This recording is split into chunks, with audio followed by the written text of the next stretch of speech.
ಹರಿ ಓಂ ಗುರುಭ್ಯೋ ನಮಃ. ಆತ್ಮೀಯರೆಲ್ಲರಿಗೂ ಕೂಡ ನಮಸ್ಕಾರ. ಆತ್ಮೀಯರೇ, ನಾವೀಗ ಮಾಸಫಲ ವಿಶೇಷತೆಗೆ ತಮ್ಮೆಲ್ಲರಿಗೂ ಕೂಡ ಸ್ವಾಗತ. ನೋಡಿ, ಮಾಸಫಲ ವಿಶೇಷತೆ 2025 ಮೇ ತಿಂಗಳು ಮಿಥುನ ರಾಶಿಯವರಿಗೆ ಯಾವ ರೀತಿ ಇರುತ್ತೆ. 9 ಗ್ರಹಗಳಲ್ಲಿ 5 ಗ್ರಹಗಳು ಒಂದು ರಾಶಿಯಿಂದ ಮತ್ತೊಂದು ರಾಶಿಗೆ ಬದಲಾವಣೆ ಆಗ್ತಾ ಇದ್ದಾವೆ.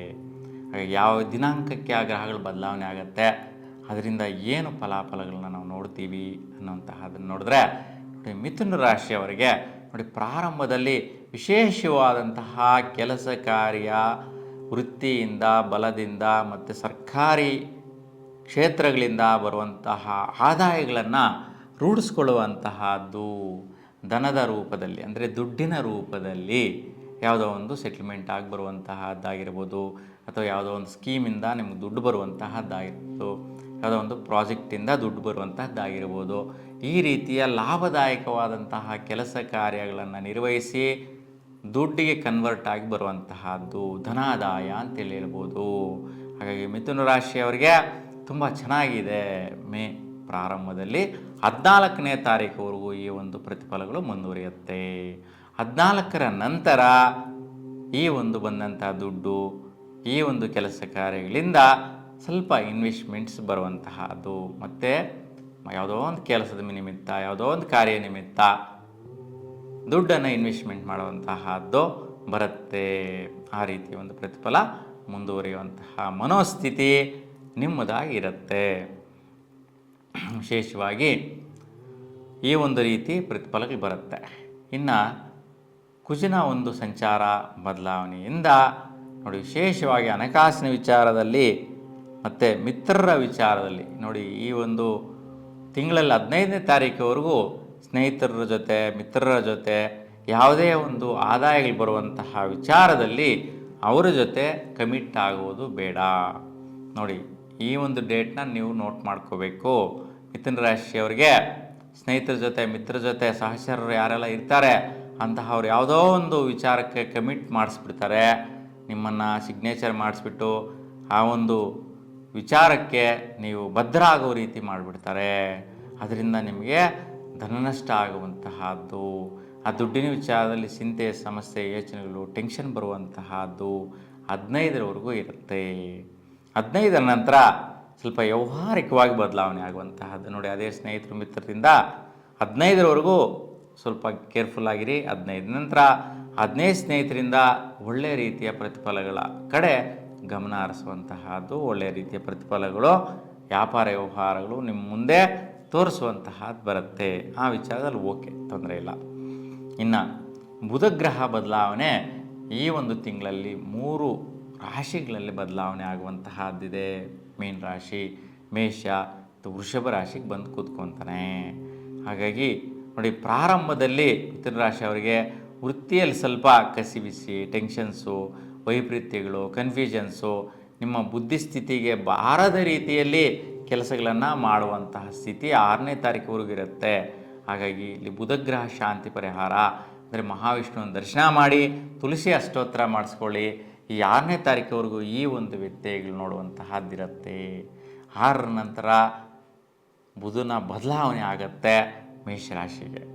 ಆಗ ಸ್ವಲ್ಪ ಹಠವಾದಂತಹ ಒಂದು ವ್ಯವಹಾರಗಳು, ವ್ಯಾಪಾರಗಳ ವಿಚಾರದಲ್ಲಿ ವ್ಯವಹಾರಗಳು ಸೆಟ್ಲ್ಮೆಂಟ್ ಆಗುತ್ತೆ. ಪ್ರಾರಂಭದಲ್ಲೇ ಕೇಸು, ಕೋರ್ಟು ವಗೈರೆ ವಿಚಾರದಲ್ಲಿ ಬರುವಂತಹ ಆಸ್ತಿ ಪಾಸ್ತಿಗಳು, ಮನೆ ಆಗಿರ್ಬೋದು, ಭೂಮಿ ಆಗಿರ್ಬೋದು, ಅಥವಾ ಫಸಲುಗಳಿಗೆ ಸಂಬಂಧಿಸಿದ್ದಾಗಿರ್ಬೋದು, ಇವೆಲ್ಲ ಕೂಡ ನಿಮ್ಮ ಪರವಾಗಿ ಸೆಟ್ಲ್ಮೆಂಟ್ಸ್ ಆಗಿ ಬರುವಂತಹದ್ದಿರುತ್ತೆ. ತದನಂತರ ಮಧ್ಯಸ್ಥಿತಿಯಲ್ಲಿ, ಅಂದರೆ ಈ ಒಂದು ತಿಂಗಳ ಮಧ್ಯಕಾಲದಲ್ಲಿ ಆ ಒಂದು ವ್ಯವಹಾರಗಳಿಂದ ದುಡ್ಡಾಗಿ ಕನ್ವರ್ಷನ್ ಬರುವಂತಹದ್ದು, ಆದಾಯವಾಗಿ ಕನ್ವರ್ಷನ್ ಆಗುವಂಥದ್ದಾಗತ್ತೆ.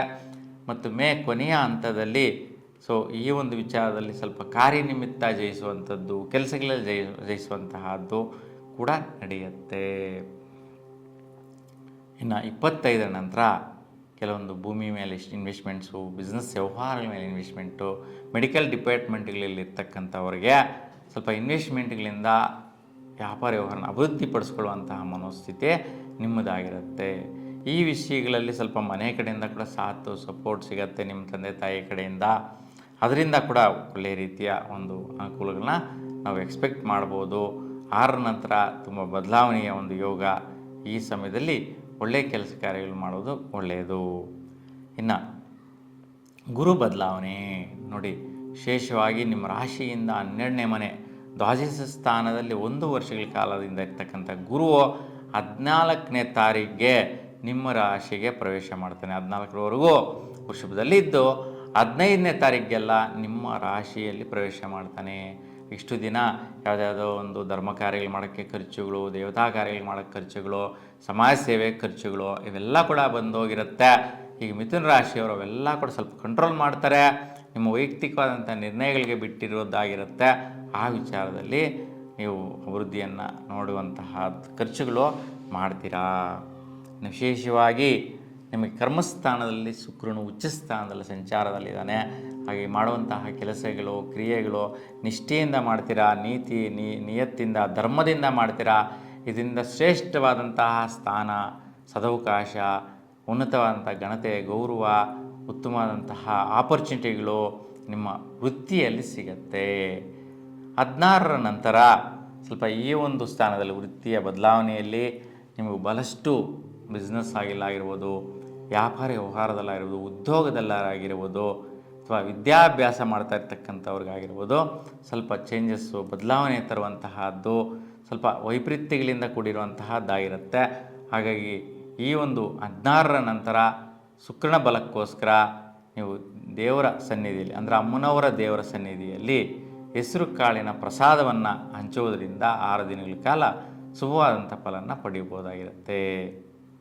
ಇನ್ನು ವಿಶೇಷವಾಗಿ ಶನಿ ಬದಲಾವಣೆ ನೋಡಿ, ಶನಿ ವಿಶೇಷವಾಗಿ ಭಾಗ್ಯಸ್ಥಾನದಿಂದ ಕರ್ಮಸ್ಥಾನಕ್ಕೆ ಪ್ರವೇಶ ಆಗಿದ್ದಾನೆ ಮಾರ್ಚ್ 29ಗೆಲ್ಲ. ಹಾಗಾಗಿ ನೀವು ವಿಶೇಷವಾಗಿ ನಿಷ್ಠಾವಂತಿಯಿಂದ ಕೆಲಸಗಳು ನಿರ್ವಹಿಸುವಂತಹದ್ದು, ಶ್ರಮ ಪ್ರಯತ್ನದಿಂದ ಕಾರ್ಯಗಳನ್ನ ಮಾಡುವಂತಹದ್ದು, ಕಠಿಣವಾದಂಥ ಪರಿಶ್ರಮಗಳನ್ನೆಲ್ಲ ಜಯಿಸುವಂಥ ವಿಚಾರ. ಈ ವಿಚಾರದಲ್ಲಿ ಪ್ರತಿಫಲಗಳನ್ನು ನೋಡುವಂತಹದ್ದು ಶನಿಯ ಒಂದು ಬದಲಾವಣೆಯಿಂದ ಆಗತ್ತೆ. ಇನ್ನು ರಾಹು ಬದಲಾವಣೆ ನೋಡಿ, ಕರ್ಮಸ್ಥಾನದಲ್ಲಿ ತುಂಬ ರಿವರ್ಸು, ಸುತ್ತಾಟ, ತಿರುಗಾಟಗಳಿಂದ ಕೆಲಸಗಳನ್ನ ಮಾಡ್ತಾ ಇದ್ರಿ. ಈಗ 18 ಮೇಗೆ ಭಾಗ್ಯಸ್ಥಾನಕ್ಕೆ ರಾಹು ಬರ್ತಾಯಿದೆ. ಹಾಗೆ ನಿಮ್ಮ ಜೀವನದಲ್ಲಿ ಏನೆಲ್ಲ ಭಾಗ್ಯಗಳಿತ್ತು, ಅದೃಷ್ಟಗಳಿತ್ತು ಅವೆಲ್ಲವೂ ಕೂಡ ಸ್ವಲ್ಪ ನಿಧಾನ ಆಗುವಂಥದ್ದು, ಲೇಟ್ ಆಗುವಂತಹದ್ದು, ಅರ್ಧ ಫಲ ಕೊಡುವಂತಹದ್ದಾಗ್ತಾ ಇರುತ್ತೆ. ಈ ರೀತಿ ಇದ್ದಾಗ ನೀವು ಬಹುಮುಖ್ಯವಾಗಿ ಅಮ್ಮನವರ ದರ್ಶನ ಮಾಡಿ, ಅಮ್ಮನವರ ದೇವಾಲಯದಲ್ಲಿ ನೀವು ಒಂದು 4 ರಾಹು ಕಾಲಗಳ ಸಮಯದಲ್ಲಿ ಒಂದು ಪೂಜಾರ್ಚನೆಗಳನ್ನು ಮಾಡಿಸ್ಕೊಳ್ಳೋದ್ರಿಂದ ಶ್ರೇಷ್ಠವಾದ ಫಲವನ್ನು ಗಳಿಸ್ತೀರಾ. ಇನ್ನು ಕೇತು ಬದಲಾವಣೆ ನೋಡಿ, ನಿಮ್ಮ ಸ್ವಸ್ಥಾನ ಮನೆ ಕಡೆ ಸ್ವಲ್ಪ ಸರ್ಪದೋಷ, ನಾಗದೋಷ ಇತ್ತು. ಈಗ ಮೇ 18ಗೆಲ್ಲ 3ನೇ ಸ್ಥಾನಕ್ಕೆ ಬರ್ತಾ ಇರೋದ್ರಿಂದ ಕೆಲವೊಂದು ಕೆಲಸ ಕಾರ್ಯ ನಿಮಿತ್ತ ನಿಮ್ಮ ಒಂದು ಭಾತೃಸ್ಥಾನದ ಅಣ್ಣ ತಮ್ಮಂದಿರು, ಅಕ್ಕ ತಂಗಿರ ಮೊದಲೇ ಸೆಟಲ್ಮೆಂಟ್ಸ್ ಆಗುವಂತಹದ್ದು ಬರುತ್ತೆ. ಕೆಲವೊಂದೆಲ್ಲ ಕ್ಲಿಯರೆನ್ಸ್ ಆಗುವಂತಹದ್ದು, ಆ ಒಂದು ಕೆಲಸ ಕಾರ್ಯಗಳು ಜಯಿಸಿ ನಿಮಗೆ ಫಲ ಕೊಡುವಂತಹದ್ದಾಗತ್ತೆ. ಹಾಗಾಗಿ ಈ ರೀತಿಯಾಗಿ ಒಂದು 3 ವಿಚಾರಗಳ ವೈಪರೀತ್ಯ ಬಿಟ್ಟರೆ ಒಂದು ಬೇರೆ ಸ್ಥಾನಗಳಲ್ಲಿ ಉತ್ತಮ ಫಲ ಇದೆ.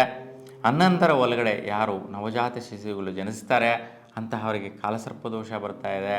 ಹಾಗೆ ಕಾಲಸರ್ಪ ಶಾಂತಿ ಪರಿಹಾರ ಮಾಡಿದ್ರೆ ಆ ಮಕ್ಕಳಿಗೆ, ತಂದೆ ತಾಯಿಗೆ ಕಾಲಸರ್ಪ ಯೋಗ ಪ್ರಾಪ್ತಿ ಉಂಟಾಗುತ್ತೆ. ಇದನ್ನು ನೋಡಿಕೊಂಡು ಪರಿಹರಿಸ್ಕೊಳ್ಳೋದು ತುಂಬ ಉತ್ತಮ ಫಲ. ಹಾಗೆ ನಿಮ್ಮೆಲ್ಲರಿಗೂ ಕೂಡ ಇಷ್ಟದೇವರ ಅನುಗ್ರಹ ಸದಾಕಾಲ ನಿಮ್ಮ ಮೇಲೆ ಇರಲಿ ಅಂತ ಭಗವಂತನಲ್ಲಿ ಪ್ರಾರ್ಥಿಸ್ತಾ ಎಲ್ರಿಗೂ ಕೂಡ ಶುಭವಾಗಿ